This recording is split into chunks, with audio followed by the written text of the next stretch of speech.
The house on the hill. In the suburbs of Boston, behind wrought-iron gates and tall old oaks, stood a mansion built of pale stone. Its owner, influential businessman Richard Huntley, lived alone after his divorce, but the house was always perfectly maintained thanks to the work of several household staff. Among them was Jamila, a slender, dark-skinned young woman of 23. She had come from Georgia in search of work and a better life. Jamila was humble but determined, always waking at 6 in the morning to start cleaning while others were still asleep. But Richard did not like her. Not just dislike, he couldn't stand her. He thought she was too slow, asked too many questions, and didn't know how to properly serve a wealthy home. The first confrontation. That morning, Jamila was polishing the marble floor in the living room until it gleamed.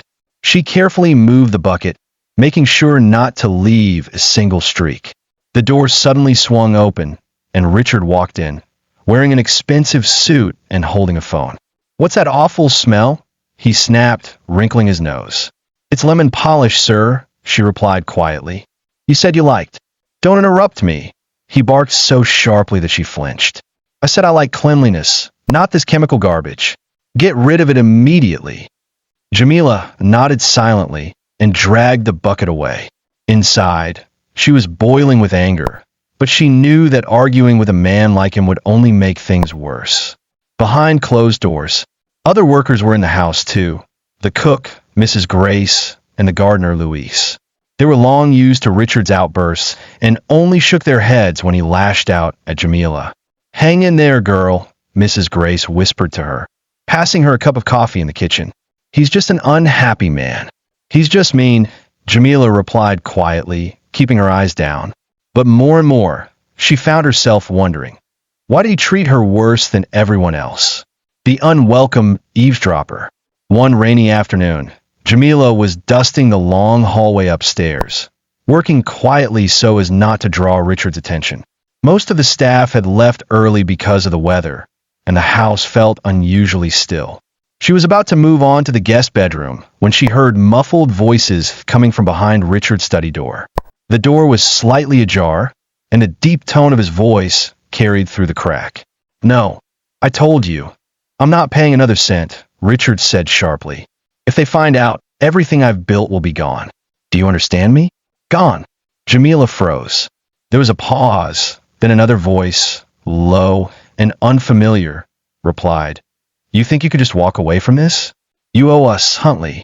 And if you don't pay, you know what will happen." Her heart pounded. She took a step back, the duster trembling in her hand.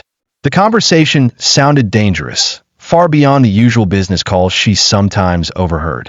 Suddenly, the door swung open. Richard stood there, his eyes narrowing when he saw her. "What are you doing here?" His tone was ice. I was just cleaning. Get downstairs. Now." She hurried away, but the words she had overheard kept echoing in her mind. Something was wrong in this house, terribly wrong, and now she was part of it whether she wanted to be or not. A warning in the rain. That night, the rain had not stopped. It hammered against the tall windows of the mansion, turning the view outside into a shifting blur of gray and black.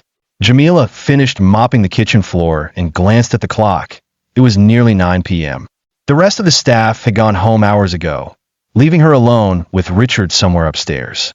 She moved quietly, her footsteps echoing on the polished wood as she made her way toward the back entrance. She didn't like staying late. The house seemed to breathe differently at night, the hallways darker, the air heavier. Just as she reached for her raincoat, a soft knock came from the side door, the one staff usually used for deliveries. She hesitated. Visitors at this hour were unusual, especially in the storm.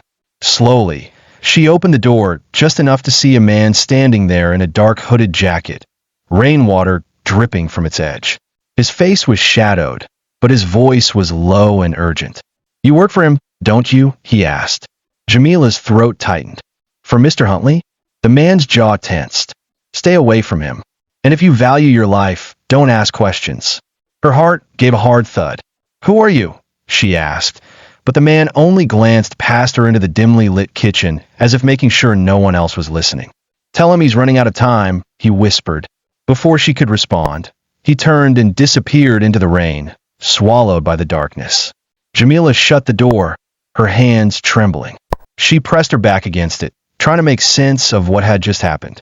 She didn't have much time to think. Footsteps came from the hallway behind her. Richard appeared, his expression sharp, eyes darting from her to the door.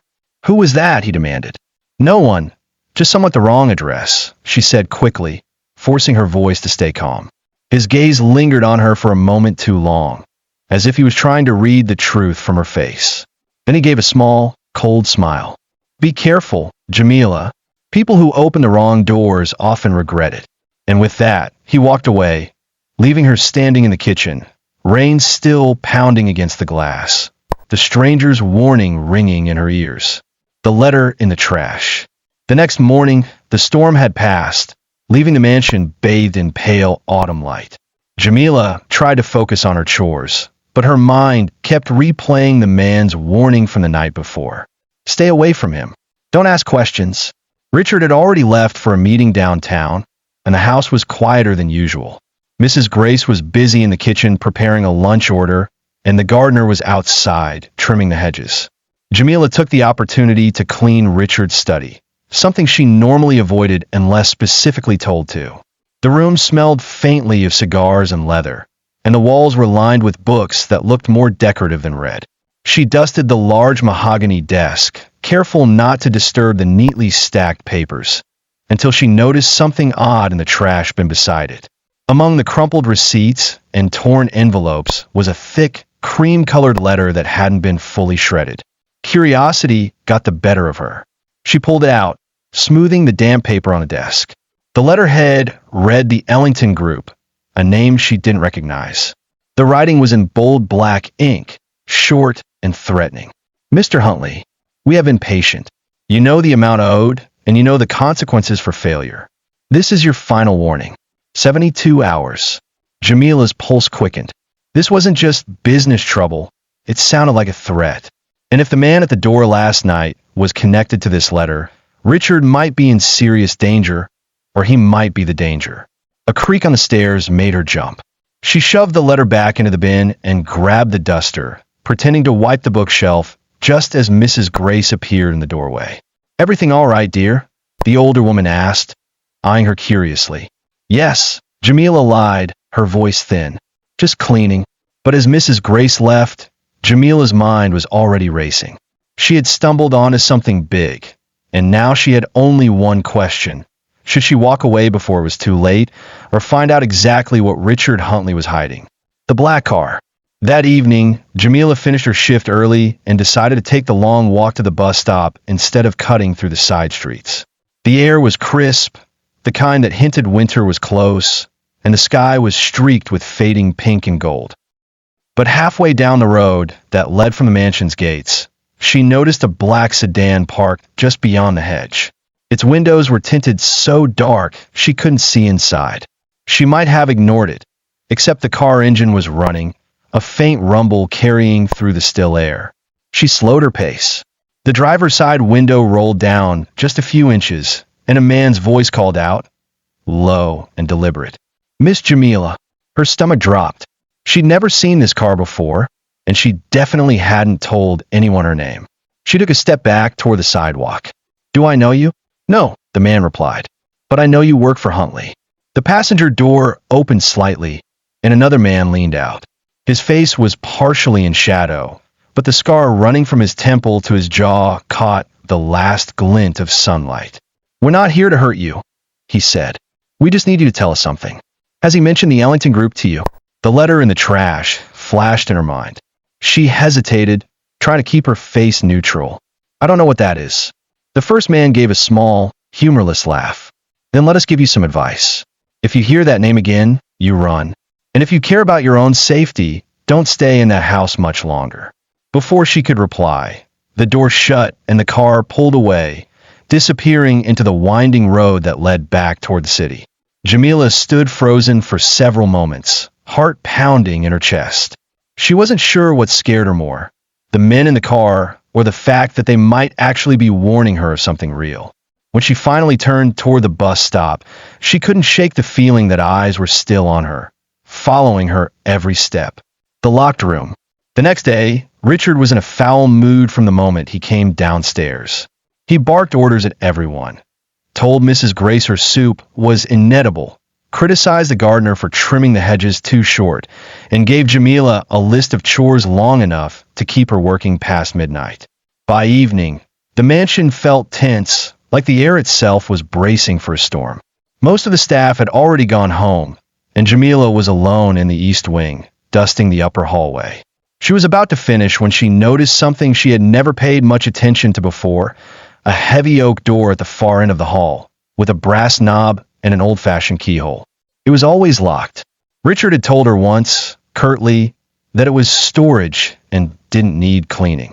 But tonight, faint light spilled from underneath it, and she thought she heard movement inside, a shuffling sound, almost like footsteps pacing. She leaned closer. There was again footsteps and then a low voice. She couldn't make out the words, but the tone was sharp, urgent. Her pulse quickened.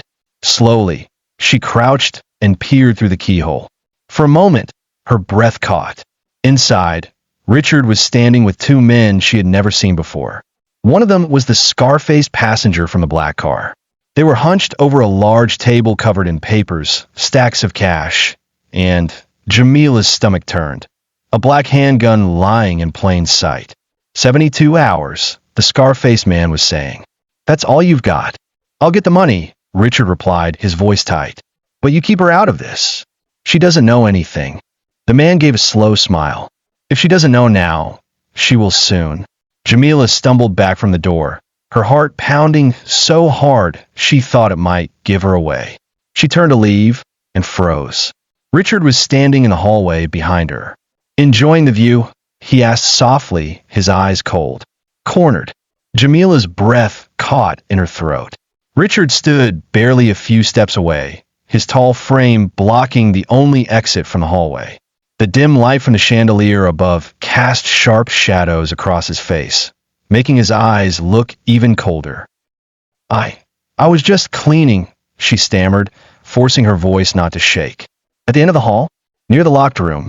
His tone was quiet, almost too calm, which made it worse. Her mind scrambled for a believable excuse. I thought I heard something. I wanted to make sure. That's not your job. He cut in, stepping closer. The faint smell of his cologne mixed with the metallic tang of fear in her own mouth. Behind him, she could still hear the muffled voices of the men inside. She knew if they came out right now, she wouldn't be able to pretend she hadn't seen them, or what was on that table. Richard's gaze narrowed. Let me make something very clear, Jamila. In this house, you do exactly what I tell you. You clean when I say clean. You leave when I say leave. And you never, his voice dropped to a dangerous whisper, go near this door again. She nodded quickly, her palms damp. Good, he said, but his eyes lingered on her, as though he was memorizing every flicker of her expression. Then, without another word, he stepped past her, opened the oak door just wide enough to slip inside, and locked it behind him. Jamila stood frozen for a long moment before finally moving. She made her way downstairs, her legs trembling, and sank into a chair in the empty kitchen. She knew one thing for certain now. Whatever Richard Huntley was involved in, it was dangerous enough that strangers were warning her to run, and he was threatening her to stay silent. And the worst part? She was no longer sure she could get out. The hidden envelope. The night after the confrontation in the hallway, Jamila barely slept. Every creak of the old mansion felt louder, every shadow longer.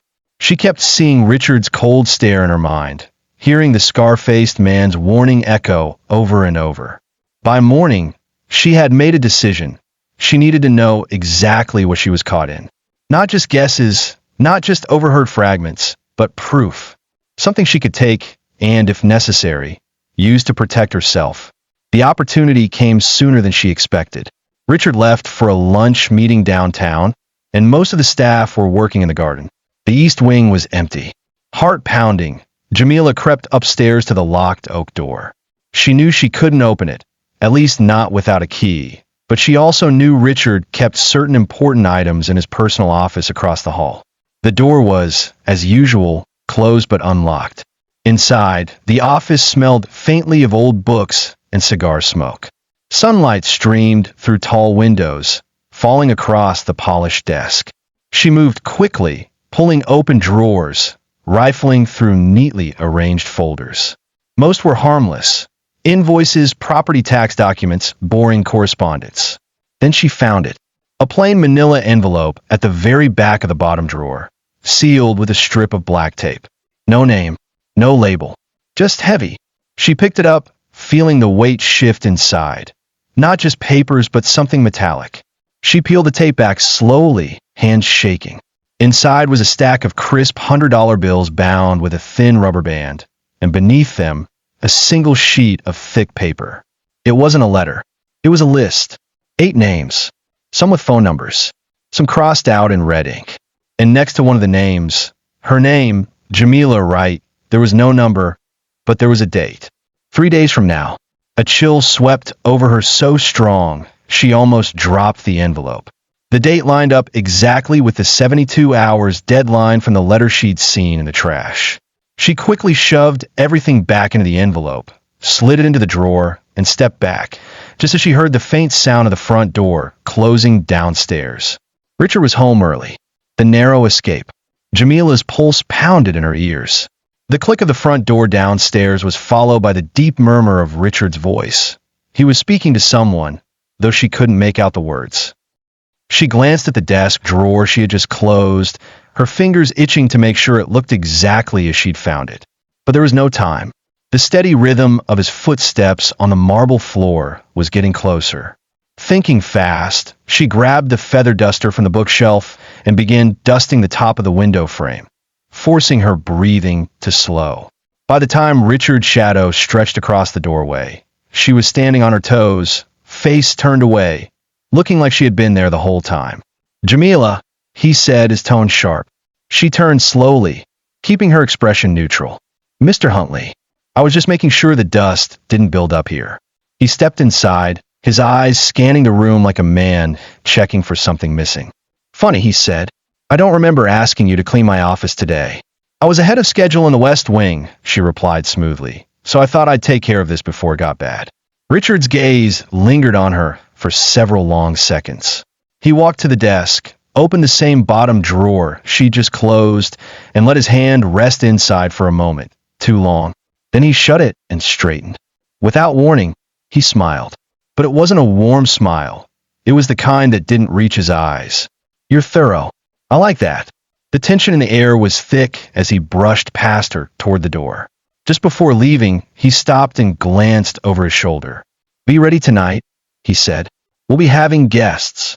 When he was gone, Jamila let out the breath she'd been holding. Her knees felt weak. He knew something. She could feel it in her bones. And now, there was something else. The way he said guests sent a cold ripple down her spine. If the men from the black car were coming back, she might be forced into the middle of whatever this was. 3 days from now, her name was on that list. Tonight might be her only chance to figure out why, and how to survive it. Dinner with strangers. By the time evening fell, the mansion was dressed for company. The dining room table gleamed under the crystal chandelier, set with polished silverware and wine glasses so thin they looked like they might shatter at a breath. Mrs. Grace had prepared a 5-course meal, but she was sent home early. Richard insisted he could handle the rest, with Jamila's help. Jamila wore her usual dark uniform, her hair pulled back tight. She tried to keep her face calm as she lit the tall white candles in the center of the table, but her stomach was a knot. She didn't know exactly who was coming, but she had a good idea. At 7:02 p.m., the sound of heavy tires crunching over the gravel driveway echoed through the quiet. The front door opened, and footsteps, slow, deliberate, entered the hall.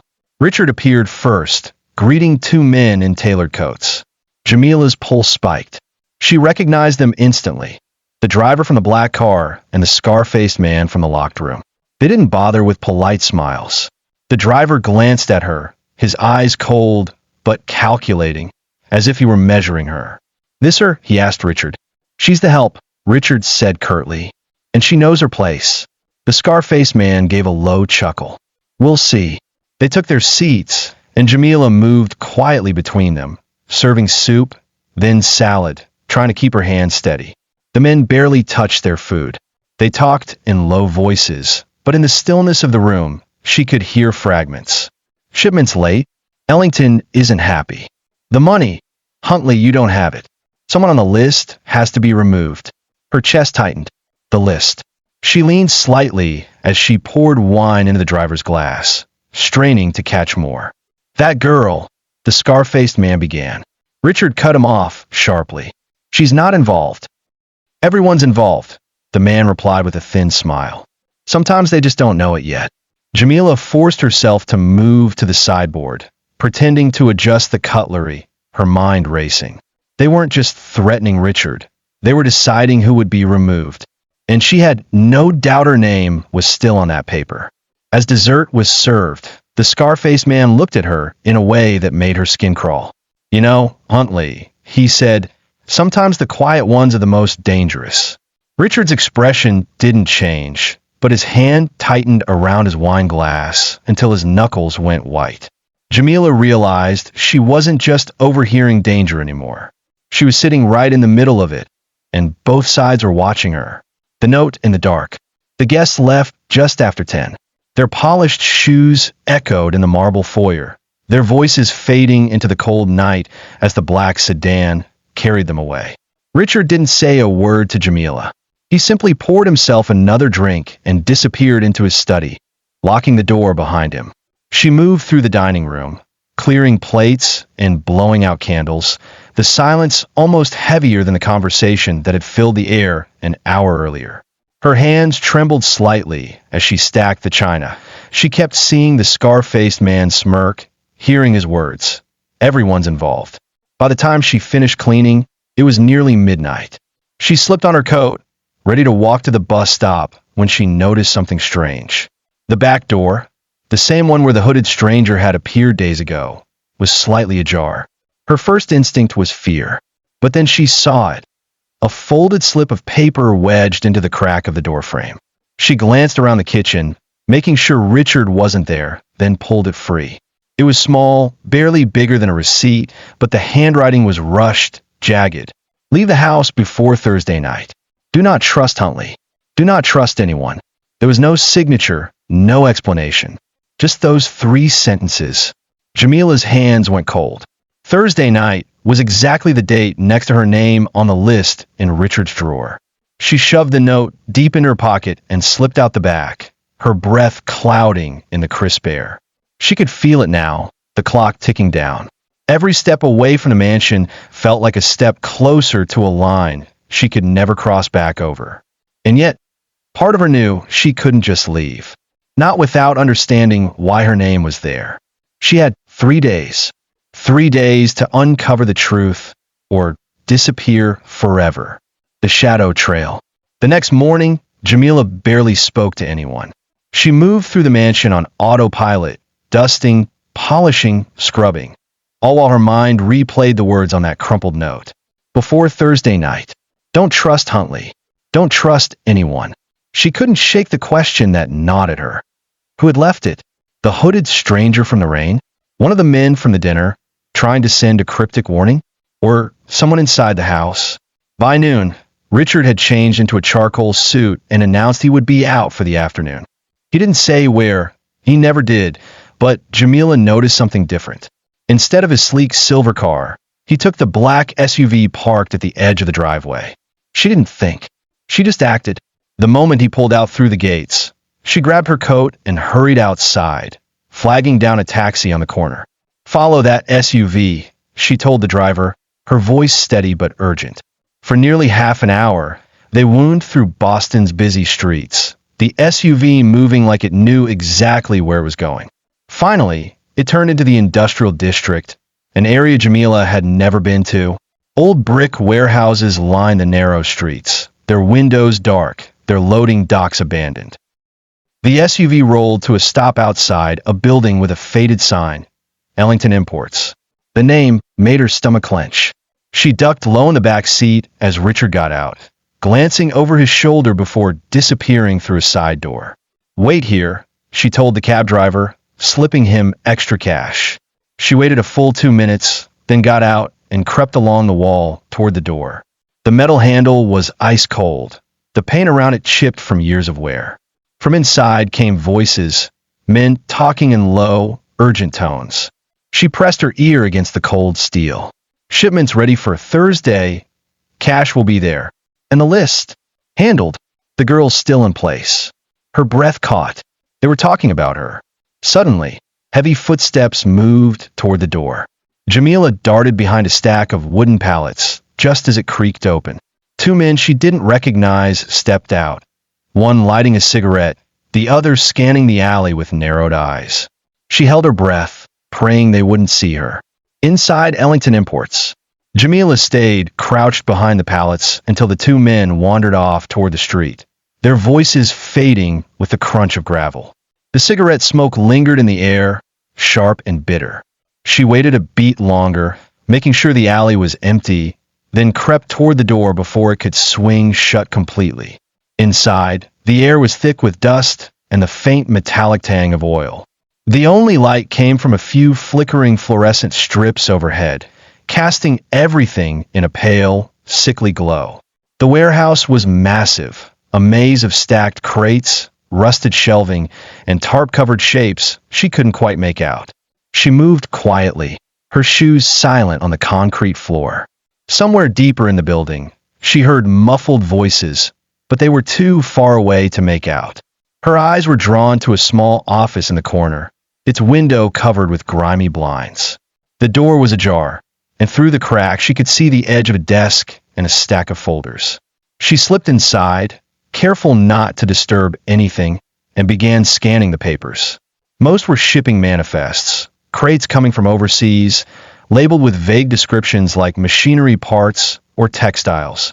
But one folder near the bottom stopped her cold. It was marked in bold black letters, Clearance List, Phase 3. Her hands trembled as she opened it. Inside was the same list she'd seen in Richard's office. The names, the numbers, the red lines. And there was again. Jamila Wright, 10:45 p.m., Thursday. Below it, scrawled in pen, were 3 chilling words. No witnesses left. She pressed a hand to her mouth, forcing herself not to make a sound. This wasn't about debt or some vague business problem. This was a kill order, and she was on it. Before she could put the folder back, a low voice drifted from the doorway. Looking for something, she spun around. Standing there, blocking the exit, was the scar-faced man, the one from the dinner. His smile was slow, dangerous. The offer. Jamila's heart slammed against her ribs. The scar-faced man leaned casually against the doorframe, but there was nothing relaxed in his eyes. They were sharp, calculating, and locked on her every move. I got lost, she tried, her voice coming out thinner than she intended. He chuckled, low and humorless. In a locked warehouse? Now that's impressive. Her fingers itched to shove the folder back onto the desk, but it was too late. His gaze flicked to the open file, then back to her. So you've seen it. Jamila swallowed. I don't. Don't lie. He cut in smoothly, stepping closer. You know what that list is, and you know your name's on it. The air between them felt razor thin. She could hear her own pulse, the hum of the flickering light above. I'm not supposed to do this, he said, lowering his voice, but I'll make you an offer. You walk out of here alive, and your name disappears from that paper. In exchange, his smile widened, the kind that sent a cold shiver down her spine. You work for us. Jamila stared at him. Work for you. You're in the perfect position, he said, circling her slowly. You live in Huntley's house. You clean his rooms, see his papers, hear his calls. You'd feed us information quietly, and in return, you get to keep breathing. She shook her head slightly, trying to keep her fear in check. And if I say no? His eyes darkened. Then you don't make it to Thursday night. He stopped in front of her, so close she could smell the faint scent of cigarette smoke clinging to his coat. Think about it, but not too long. Without another word, he stepped aside, letting her pass. Jamila walked out, her legs feeling like they barely held her. The folder's image burned into her mind. As the cold air of the alley hit her face, she realized something terrifying. Whether she said yes or no, she was already trapped in their game. Between two devils. The ride back to the mansion felt like a dream she couldn't wake from. The taxi's engine hummed, the city lights blurred past, but Jamila's mind kept replaying the scar-faced man's words.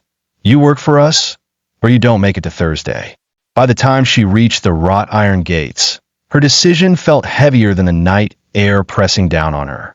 She could warn Richard, but if the Ellington group was willing to kill her, they could just as easily kill him. And if she sided with them, she'd be betraying a man who, no matter how cruel, might be her only shield. Inside, the house was quiet, the kind of stillness that made every sound seem louder. Jamila hung up her coat, but before she could head upstairs, she heard Richard's voice from the study. Give me the full shipment numbers, he was saying into the phone. No delays. We can't afford another setback before Thursday. Thursday. The word made her stomach twist. She stepped closer, staying just out of sight. His tone shifted, lower, more urgent. And the girl? Leave her alone. She's useful. I'll deal with her myself if it comes to it. Jamila froze. Deal with her? That didn't sound like protection. It sounded like a plan. When the call ended, she backed away, her mind spinning. Both sides were dangerous. Both saw her as a pawn. But pawns could still win if they reached the other side of the board. That night, in the small attic room she used above the servants' quarters, she sat at her narrow desk and took out a notebook. On one page, she wrote everything she knew about Richard, the letter in the trash, the list in the drawer, the locked room. On the other, everything about the Ellington group, the black car, the hooded stranger, the warehouse. Somewhere between these two devils was the truth. And if she could get to it before Thursday, she might be able to turn one against the other. But as she put down her pen, she noticed something chilling. The notebook, the one she always kept hidden under her mattress, had been moved. Someone had been in her room. The unwanted guest. Jamila sat frozen at her desk, her hands still resting on the notebook. The air in the small attic room felt heavier now, colder somehow, as though whoever had been here had left a trace of themselves behind. She was certain she'd left the notebook angled differently under the mattress that morning. She always hid it the same way, spine toward the headboard, the pages wrapped in an old pillowcase to disguise it. Now it sat bare on the wood. The pillowcase crumpled beside it. Someone had touched it. Slowly, she stood and checked the latch on her door. Locked. She glanced at the single narrow window. It was closed, the latch still tight. Whoever had come in had a key. Her pulse quickened. That meant either Richard or someone who worked for him. She forced herself to breathe evenly as she began scanning the room. Her clothes in the wardrobe were slightly shifted. The drawer where she kept spare change and bus passes was half open. But it wasn't random rummaging. Nothing was thrown around.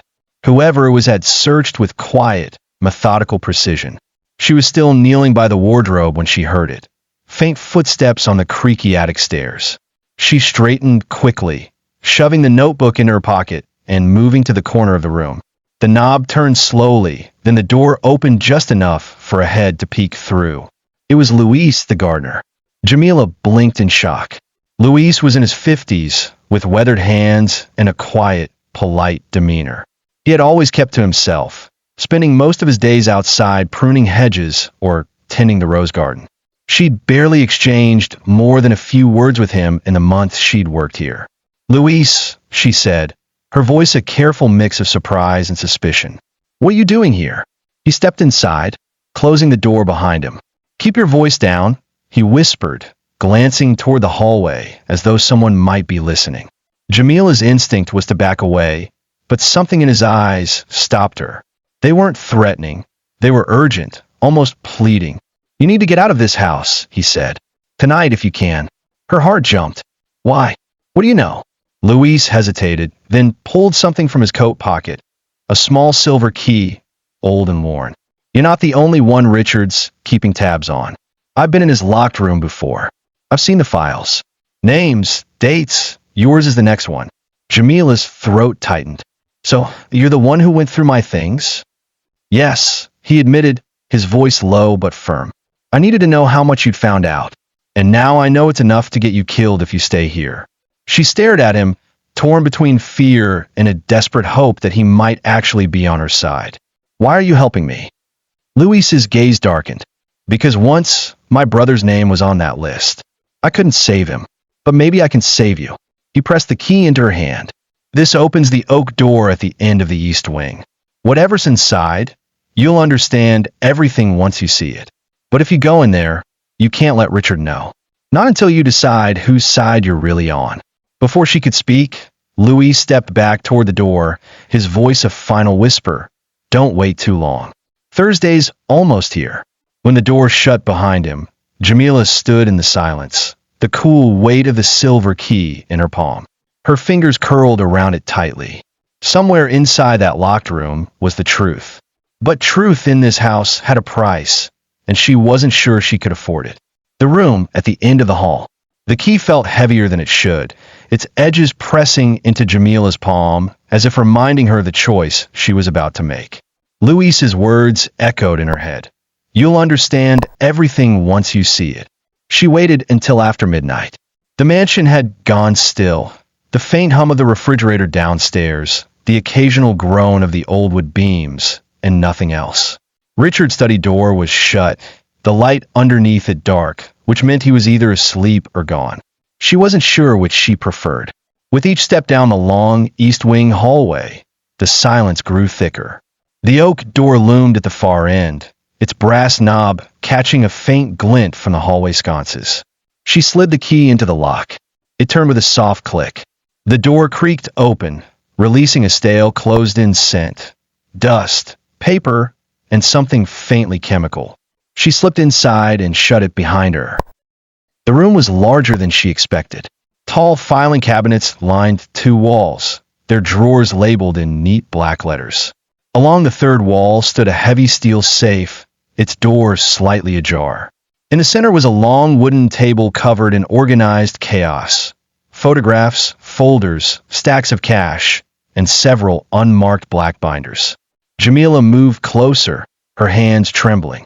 The photographs were the first thing she saw, dozens of them, spread like a deck of cards. Every one showed a person, some in restaurants, some getting into cars, some in dark alleys. All were candid, clearly taken without the subjects knowing. Her breath caught when she saw herself. It was a photo from 2 weeks ago, carrying groceries up the mansion's back steps. Another, her at the bus stop, her head turned as if sensing the camera. The dates were scrawled in the corner of each one. She forced herself to look away, scanning the binders. One was labeled Ellington, active OPS. Inside were pages of names, code words, amounts of money transferred, and in the margins notes in Richard's handwriting. And then she saw it. A manila folder with her name printed on the tab. Right, Jamila. She opened it. Inside was a single sheet. Status, target, deadline, Thursday, 10:45 p.m.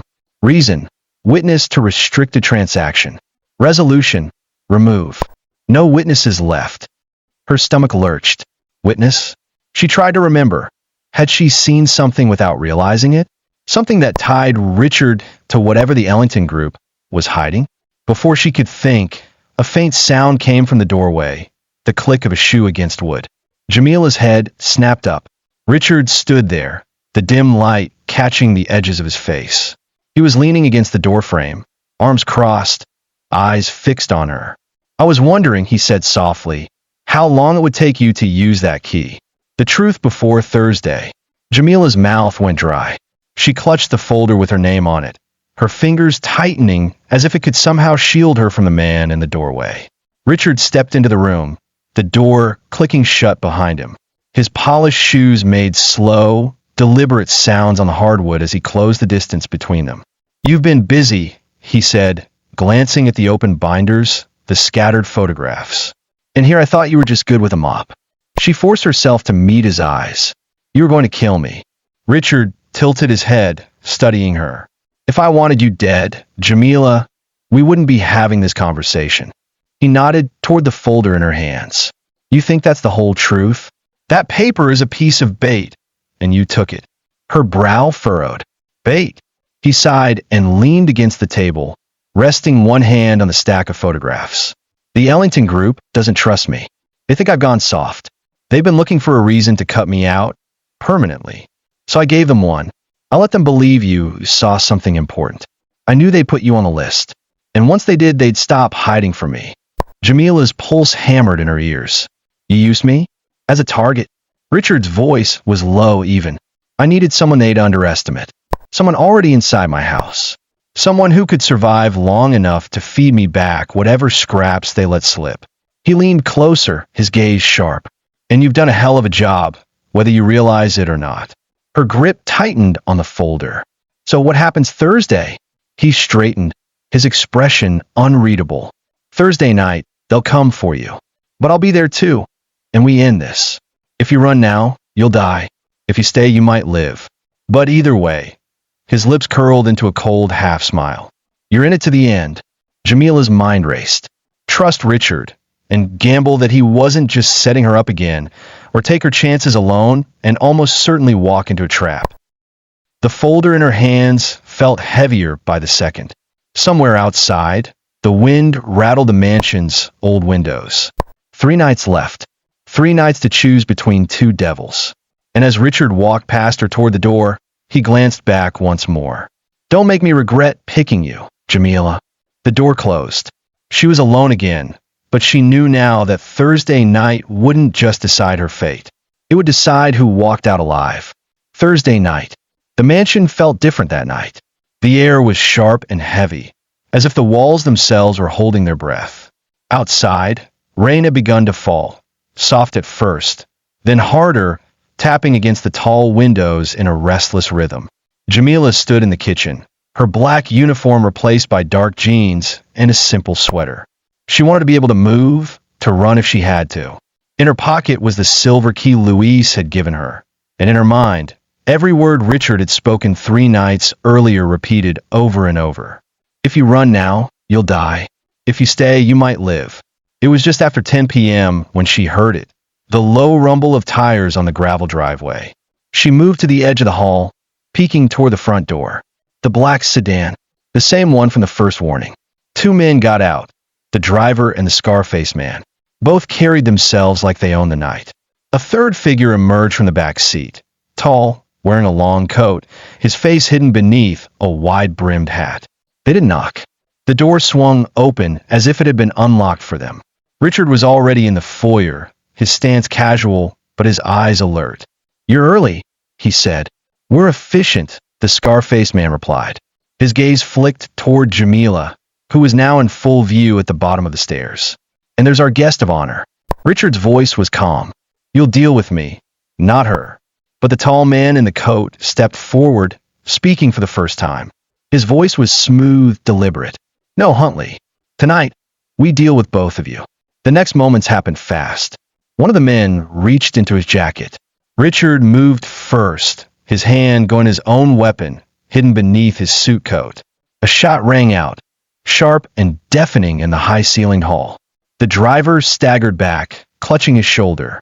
Jamila ducked behind the stairwell, her pulse thundering. She could hear shouting, the Scarface man yelling orders, Richard cursing. Then a hand grabbed her arm from behind. It was Luis. This way, he hissed, pulling her toward the east wing. They ran through the hall, past the locked oak door, now wide open. Inside, Jamila glimpsed the table covered in files and cash, but there was no time to stop. The sound of footsteps and more gunfire followed them down the corridor. Luis shoved open a narrow service door that led into the rain-soaked garden. Go, he said. Don't look back. Jamila hesitated, rain stinging her face. What about you? He gave her a grim smile. I'm not on the list. Yet, she ran. The wet gravel crunched under her shoes, the cold air burning her lungs. She didn't know where she was going, only that every step away from the mansion felt like survival. Behind her, the night erupted with more gunshots, then silence. When she finally stopped, miles away on a deserted street, she turned back. The mansion's lights glowed faintly through the rain, but she couldn't tell who had walked out alive. She only knew this. Richard had made her a pawn in his war, the Ellington group had marked her for death, and somehow, she had survived. For now, because in the game she'd just escaped, No one ever really left the board.